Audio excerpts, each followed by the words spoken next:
Okay, welcome to Shabbat Shalom. Tonight, I wish you a happy Sabbath. And tonight we have Prince with us, and we will have an interview in the beginning, and that will switch in the end to a devotional. Prince will talk about his internship and also his personal experience. Thank you that you are with us and that we can be here together. Thank you, Prince, that you take the invitation, and you are still now in Bosnian. And Bosnian is a special country, is a Europe country, but it is not so easy to be there.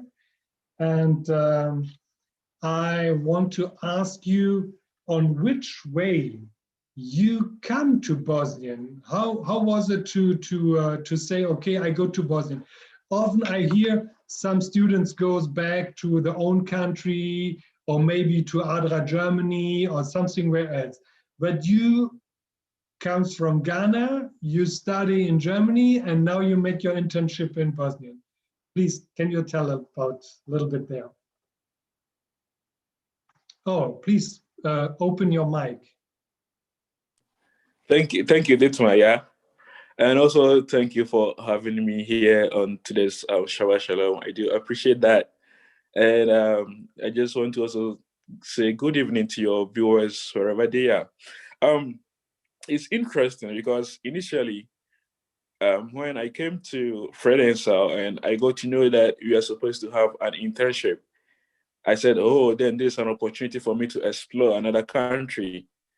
And during the course or the program, I got to know that the program is related to poor countries which are third-class countries, and they really need help. So initially, I planned to go to Myanmar.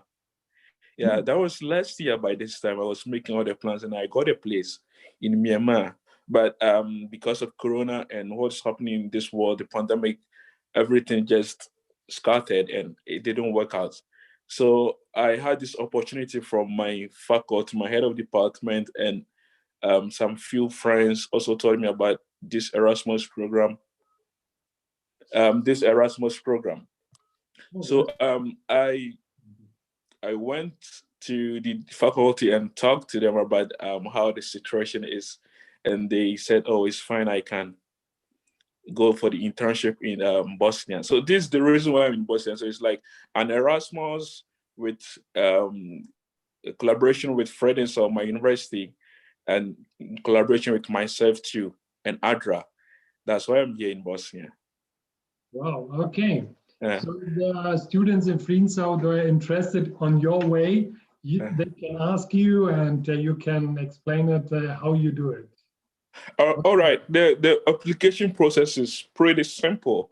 Like I would say, you just have to let the authorities know that you want to go for an internship. And in most cases, they do have some countries, they do have some connections with some organizations in countries, especially in Eastern Europe. So you just let the head of department in the university, like your head of department and Erasmus program, Friedegard and probably Enrique or Bendix or Daniel, you tell them that you want to go for an internship in this particular country, or you want to go for internship generally. They will suggest a country for you. But if you don't really like the country, you can also work on your own and get an organization in wherever you want to find it. So after getting the organization, then you start writing with Erasmus. They have this rep in Magdeburg, and there's another one in Bremen. So you just communicate and do all the paperwork. It's pretty easy and simple because they will tell you, they will assist you to do whatever you are supposed to do. So it's not a big deal. You just let them know that you want to go for an internship in Eastern Europe with the ticket of Erasmus. Then after that, everything is simple. And when you get an organization, then it's perfect. You just have to go. So you decided to go to Bosnian, and Bosnian. Some people say, oh, that's no problem, this country. Some people say, oh, that's not sure. Maybe you have to choose another country. what is the situation and what are you doing there? Yeah, thank you for the question. I know that Bosnia is like a war-torn country because ahead of people call it genocide, people call it ethnic conflict, people call it Bosnian War. Ahead of it, when I was even in Ghana, it was all over the news and everybody knew about it.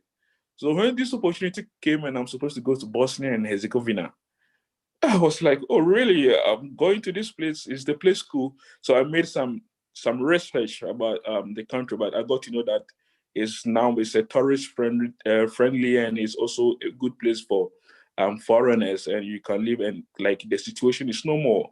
Now it's perfect. Now you can just live in the country. So I was like, oh, then I have to try it. It's a happy country. Then I got to know that they have a different currency. They call it marks, the Bosnian marks. And this currency is a little bit lower than the euros. So I was like, oh, then when I change my euros in here, I'm gonna be like the rich person because I'll get like double of the money because the euro is like huge. So all this it manipulated me, let me put it that way, or it motivated me to try. So then I tried and successful, but everything is okay. When I came, everything is perfect and nice. But before, let me tell this story.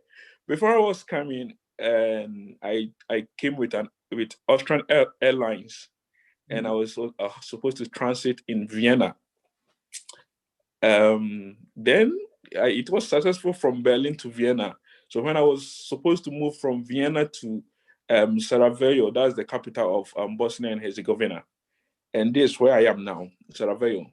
So everything was successful. I was the first person to be checked in. So I was like with my bag, tourist, and I was like the only black guy in the passengers. So when I entered the flight, it was like it's supposed to be empty because there's only the crew and myself. But then when I went and I saw like three policemen, and they were fully armed with guns, and like they were muzzled, and they were stunning the plane like this. And I said, oh, then what my friends told me is true. The place is a war country. Because if it's not a war country, why do we need a police escort in the airplane? So I was like scared at first. But the point is, when I got down from Sarajevo, they were looking at me because I was like, why this guy? What on earth is this guy is coming to do here? Because we know that if especially blacks or Americans or people who are traveling, they don't choose Bosnia, they don't choose Sarajevo. So why is this guy doing here? But everything was perfect and it was like successful. I haven't had any problems yet so far. Okay, so well, what are you doing there now? Yeah, now I'm working with ADRA Bosnia and Herzegovina. They are having this project. It's one of their numerous projects that they are having, but they have assigned me to a project. They call it the Migration Center. I don't know if people are privy to this information. Um, we have the Balkan routes where migrants or refugees travel from, most at times from the Middle East or Asia, in Pakistan, Bangladesh, Syria, because of the war. They travel through Turkey, through Iran, then to Greece. Then from Greece, they normally go to Croatia and to Slovenia and to Italy.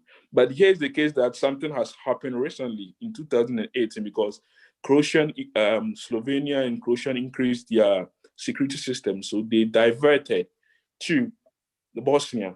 So there are a lot of refugees here in Bosnia and Herzegovina. And in the capital, where I am now, we have like around 5,000 migrants and in a camp. And this camp is by UN. They have this department called the IOM, International Organization of Migration. So they have a camp. And this camp, they provide food and then a place to sleep and sometimes blanket and sometimes jacket for the migrants. Because normally the migrants, they don't stay here for long. They stay here, they reset, they rest for like 2 weeks. Then they'll start again to travel to where they want to go.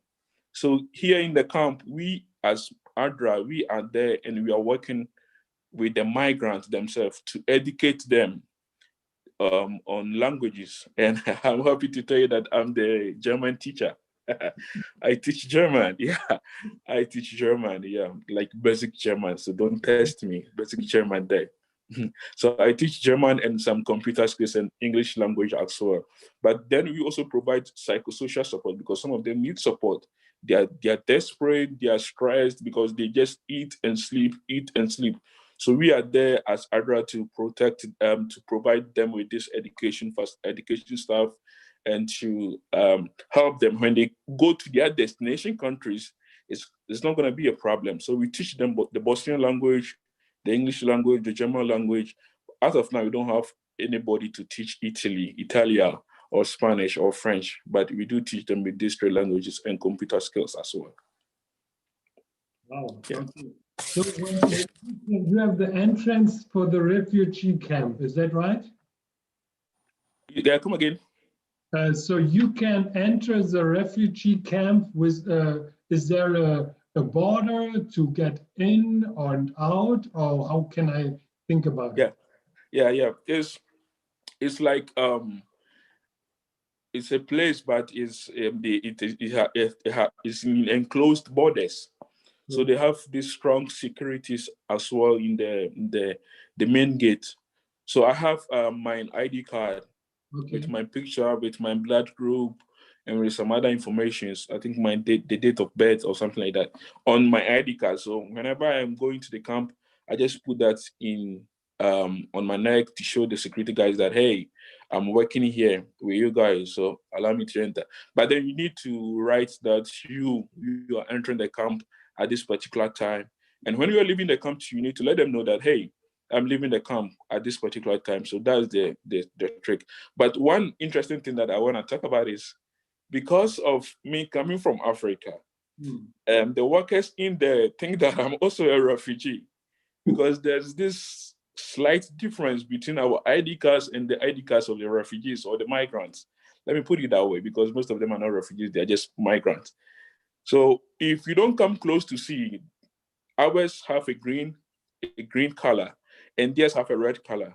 So if you don't come close to see that mine is a green color, they will normally assume that this guy is part of them. He's also a migrant and he's trying to flee from his country to another country. And not only in the camp as well, but in the city in Sarajevo. When I'm walking around, especially when I'm in the public transport, people look at me. People just look at me because why? He's so different. He's not from here. He's from Africa, or he's from the United States. Some people think that I'm from the United States. Some people think that I'm from Africa. So they assume that this guy, no, he's from Africa. He's a refugee sometimes. And I remember a situation when I went to the supermarket. One of the biggest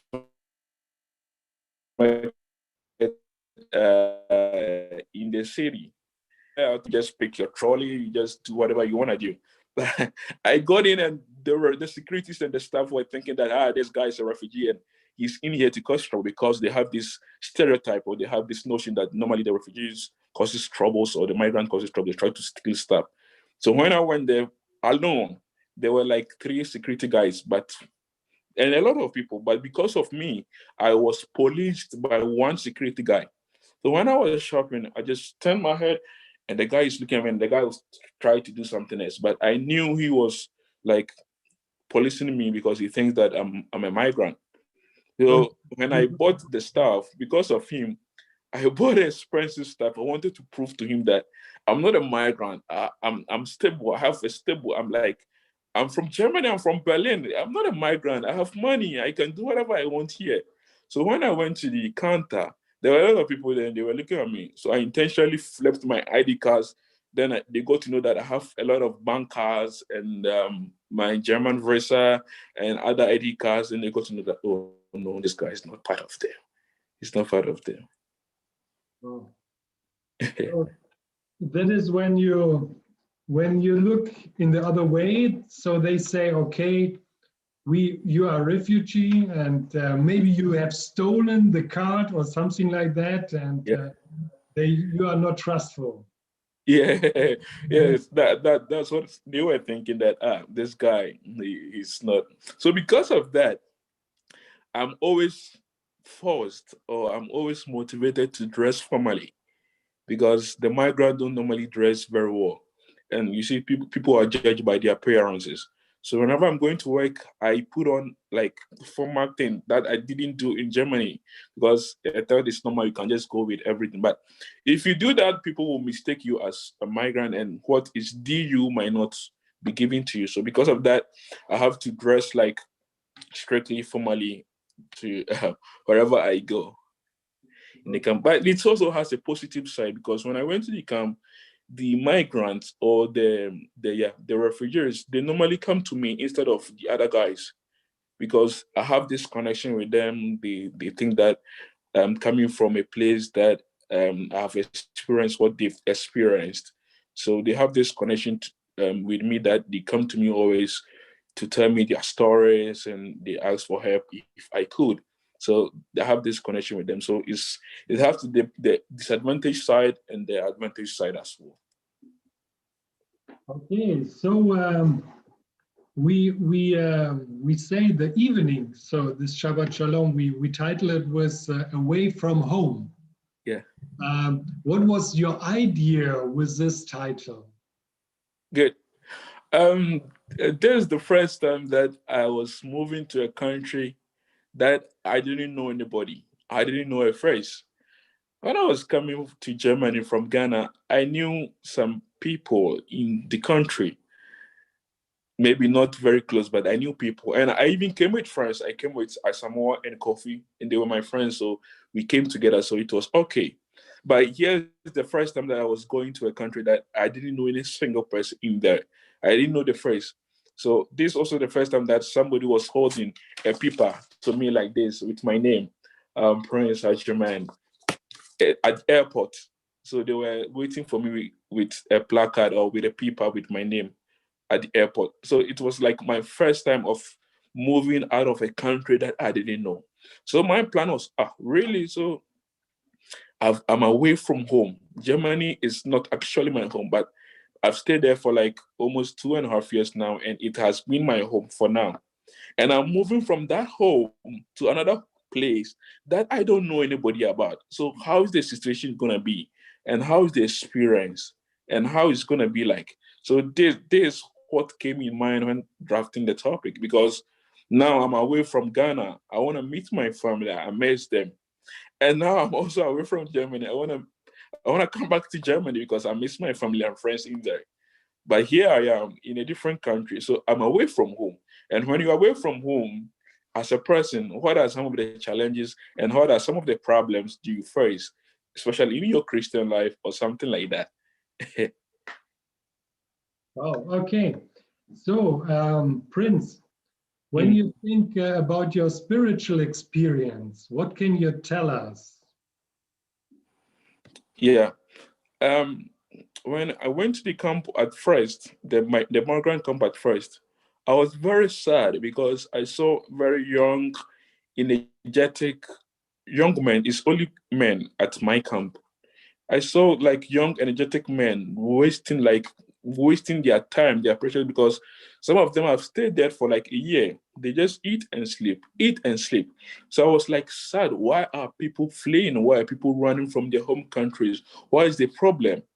Then I got to know that the world is actually not fair. It's not really fair. So it got me to like be close to God and be thankful for what the Lord has done to me personally, because these people, some of them are like me.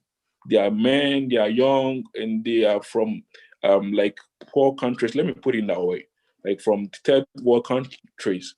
And they are trying to go out of the country by whatever means, because the route is a dangerous route. You might be killed, you might be punished by the police, there's a lot of problems on the way.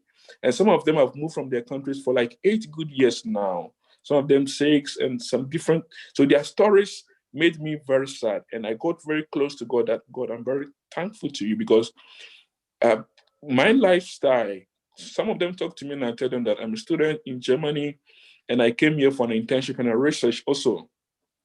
They will be like, oh, this guy is living our dream. And they really want to be like me. Then I tell God that I have to count my many blessings that I have had, because there are a lot of people who want to be at my position now.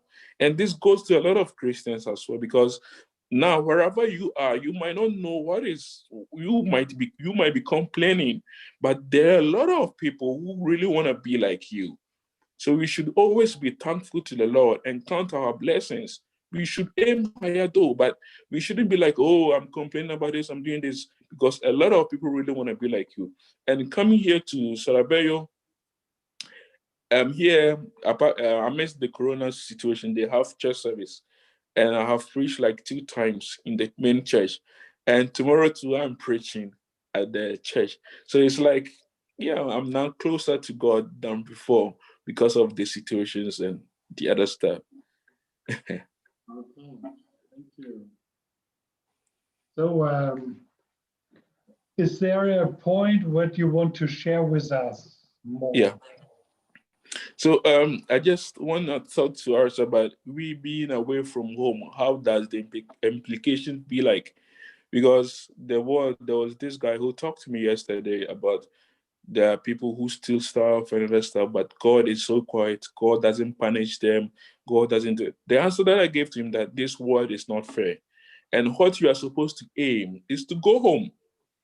I want to go home. I do count the days every day that the day will come that I will leave Sarajevo. Though I love the place, it's a good place. But I always count the home that the day will come that my flight will be due. Then I will travel back to Germany to meet my friends again, to reconnect. And when I go back to Germany too, I also pray and tell my friends too. When I go back to Germany, I also pray that I'll go back to my home country in Ghana to have this connection with my family. And this is how it feels like. I don't know, but when you travel away from home, you always want to you always want to go home. And this is how the situation is like. But I just want us to understand the point that we as Christians, the world is not fair. Because when I traveled back to Germany because of some situations, some visa problems as well. When I came back to Germany and I told my family that, oh, I'm supposed to go back to Bosnia for a program. And my German mom, Renata, when I told her that I'm supposed to go back, she said, no, you are not supposed to go. The place is dangerous. It's Corona time. You should stay home. You should try a way and do it online. And that's the same thing that my family back in Ghana also told me, that I shouldn't travel from Germany because it's a Corona time. It's dangerous and you might get Corona. You don't know anybody there. It's very dangerous. So the family, my friends, my mom, my father, my family were like, they were scared for me. They showed some care to me.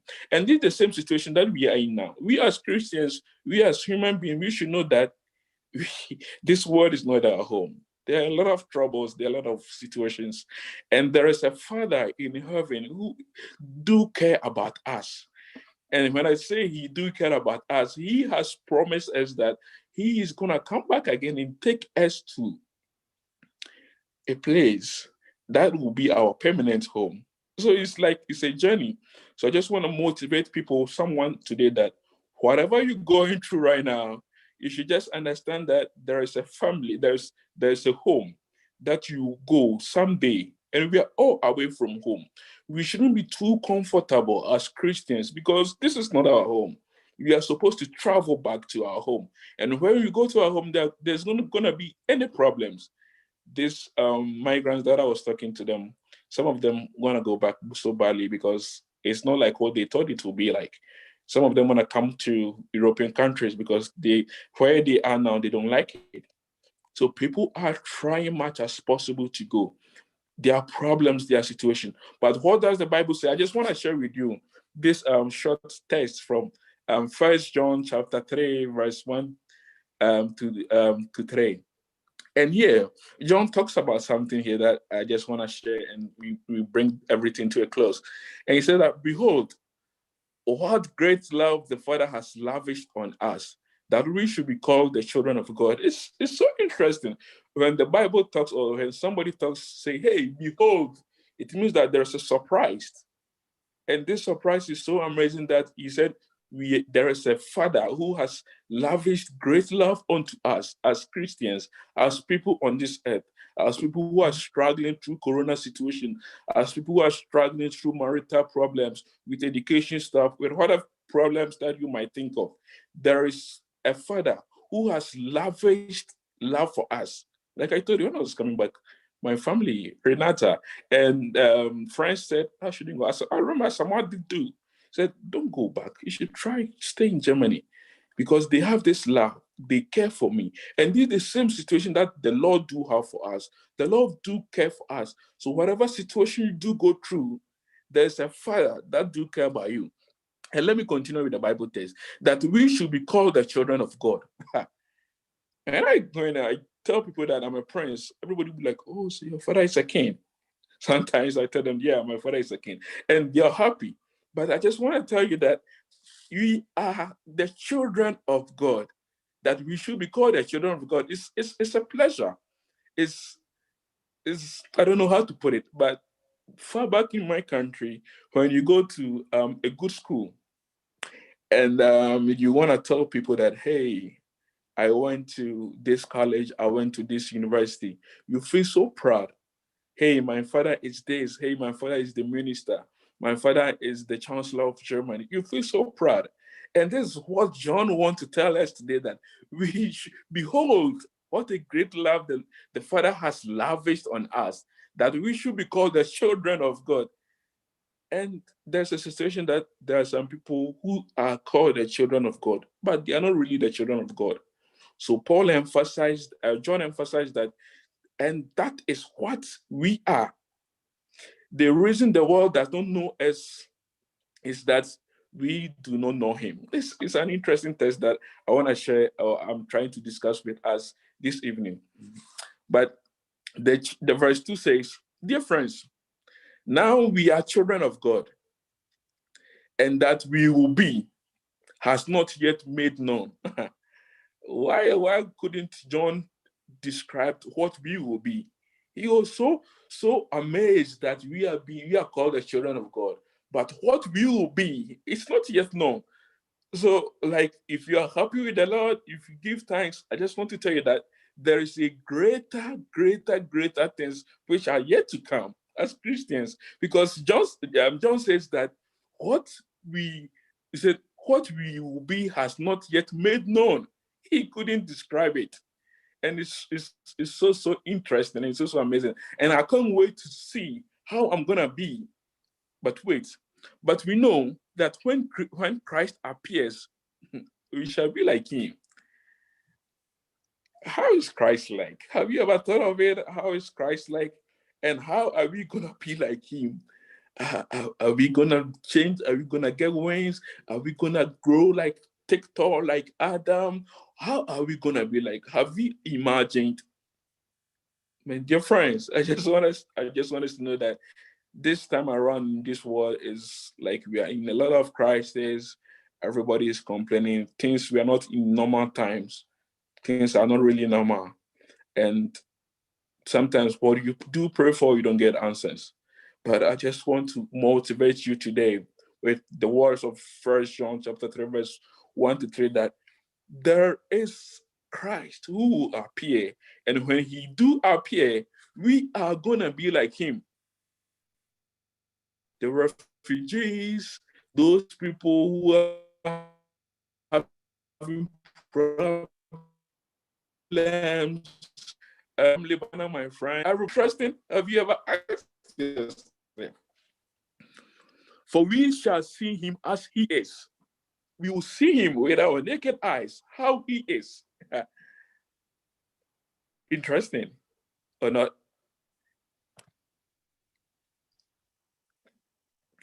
It's an interesting, yeah. Very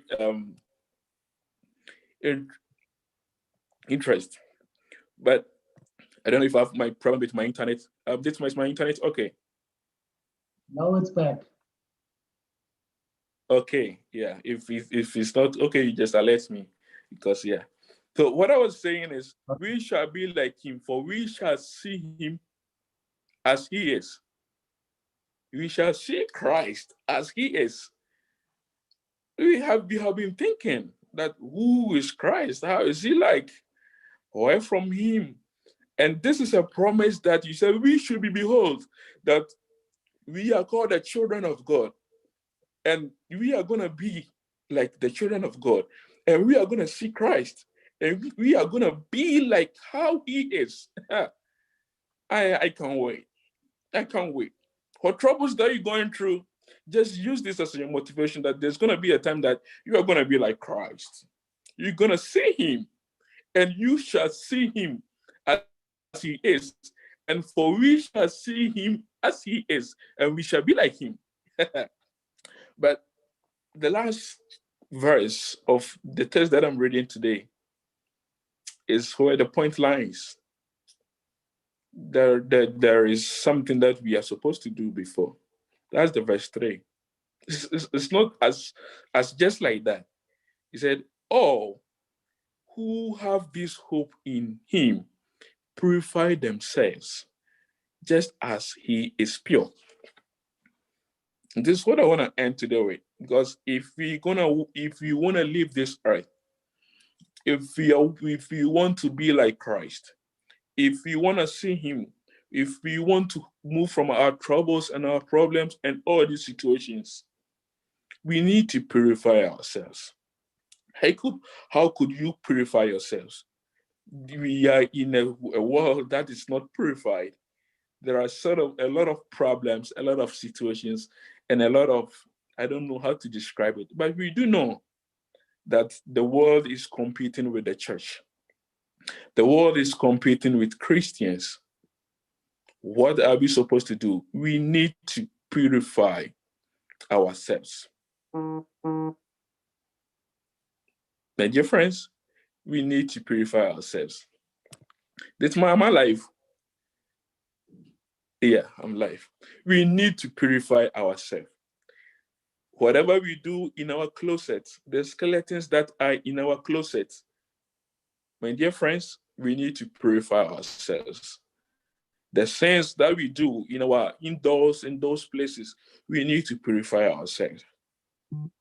A lot of things that we say that we are not supposed to say, we need to purify ourselves. We should be different from the world because we are not the world. Internet problems. Okay, you are live now. We can see Good. you. Yeah. We should purify ourselves.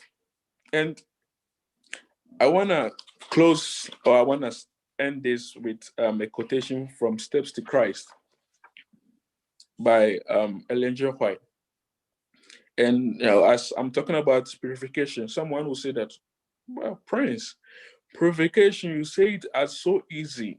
How could we purify ourselves? It's not easy, because you rightfully said that the world is competing with the church.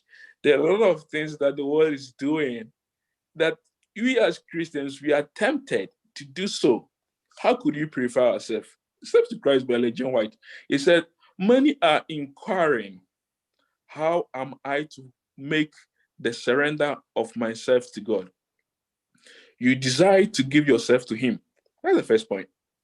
But you are weak in moral power, in slavery to doubt, and controlled by the habit of your life of sin.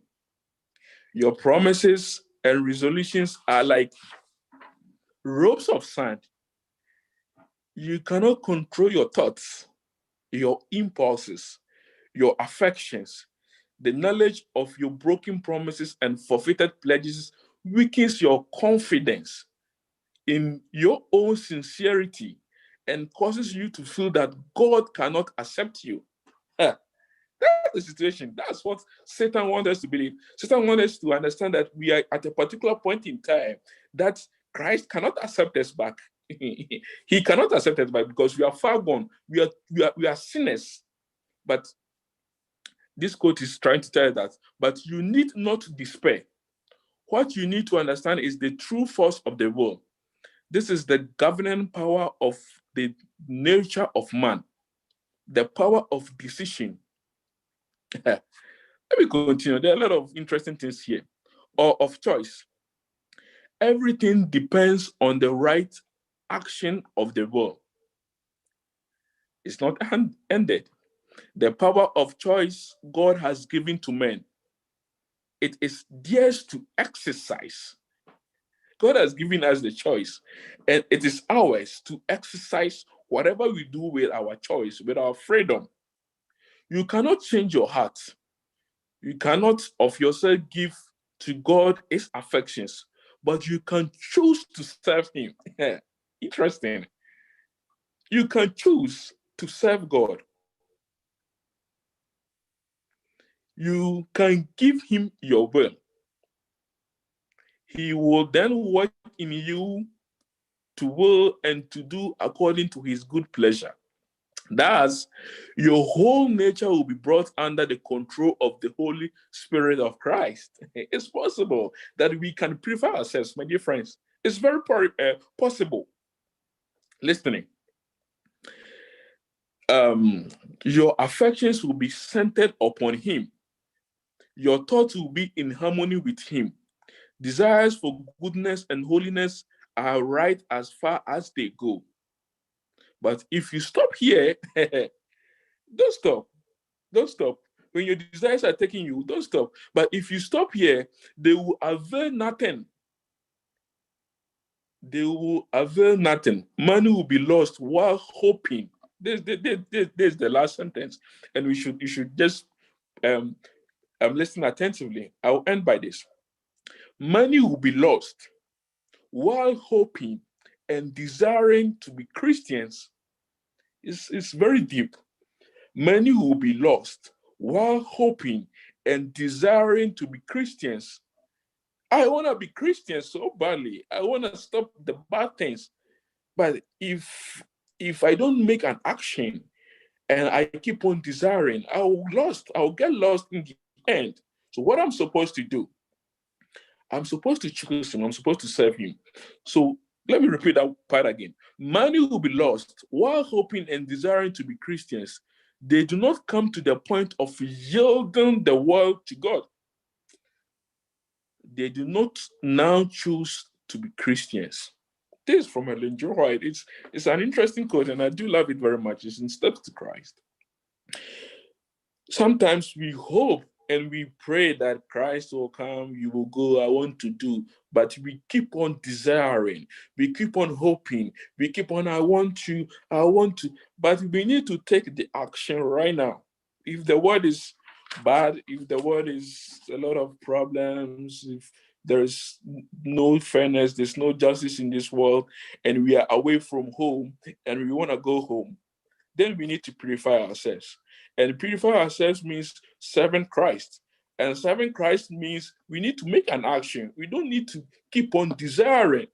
Sometimes we listen to the word of God like this and we hope like, oh, I want to be Christian. I want to be. But we need to move from I want to be Christians. Thank you. Good man. Okay. Yeah.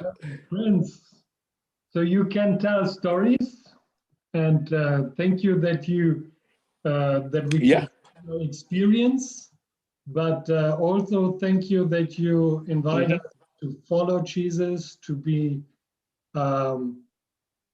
not only to wish, to be children of God.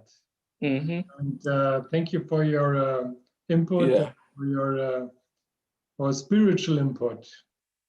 I hope that you will be a blessing for those tomorrow in a church. You have the sermon. God bless you in this. Amen. And also in this refugee camp, that you can also bring hope. And thank you for your idea, for your points. And I would like to pray for you and for us. And so let us do and pray. Father in heaven, thank you for the experience of Prince. And thank you that you are the right Father. And thank you, Jesus, that you will come back. But that we can get in connection with you now, in a deeply connection. Please open our eyes how we can serve you, and that we feel really home in you, even we are not there where we will be in future. We are your children, and please let us understand what your way will be with us and how you can use our life to glorify you and to be so that it will be a happy life. And thank you that you are the Father of all and that you have prepared a good future for everyone. That we thanks and pray in Jesus' name. Amen. Amen.